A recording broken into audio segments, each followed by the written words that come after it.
We want to bring in our panel. We have Jenny Beth Martin, chairman of the Tea Party Patriots Citizen Fund, also Tom Borelli, a Newsmax insider and contributor at America's Voice News. A lot has happened throughout this hearing and testimony today. It started off with Senator Lindsey Graham really taking charge of this hearing, pressing Sally Yates about her involvement in Crossfire Hurricane.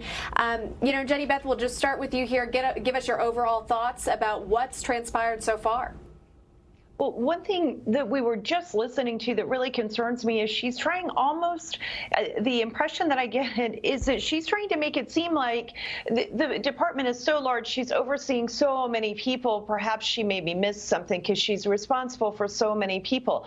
And okay, maybe that would happen, except she was investigating someone who was going to be working for the president-elect of the United States, who was working for the president-elect of the United States and then the president of the United States.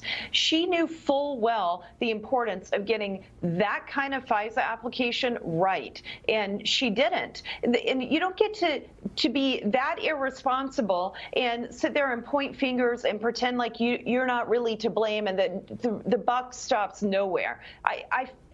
That is not how our justice system is supposed to work, and it completely undermines the faith that people like me wind up having in the justice system when bureaucrats just seem to shrug off responsibility. That's a great point, and I think that's what Senator Hawley was getting at, is how can we trust the FBI when you see things like this, or the DOJ. Tom Borelli, I'd love to get your thoughts from you. I know you've been listening to this hearing. What stood out to you the most and why?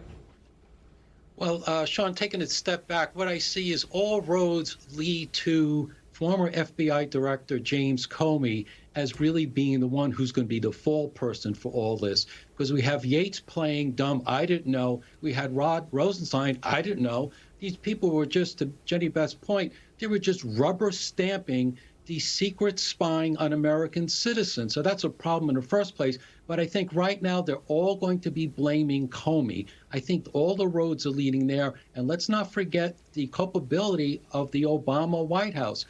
Former Vice President Joe Biden was in the room, and he denied that he knew anything about the Flynn investigation. Yet upon a document that was surfaced, he knew about it, and he actually suggested going after Flynn with the Logan Act. So I think they're all part of this cabal, and it's all going to come out hopefully very soon before the election with John Durham's investigation.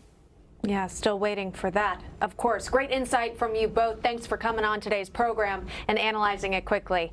Jenny Beth Martin, Tom Borelli, we appreciate it. Still ahead here on Newsmax, a classic holiday tradition. It's canceled this year. We're going to discuss which one it is coming up next.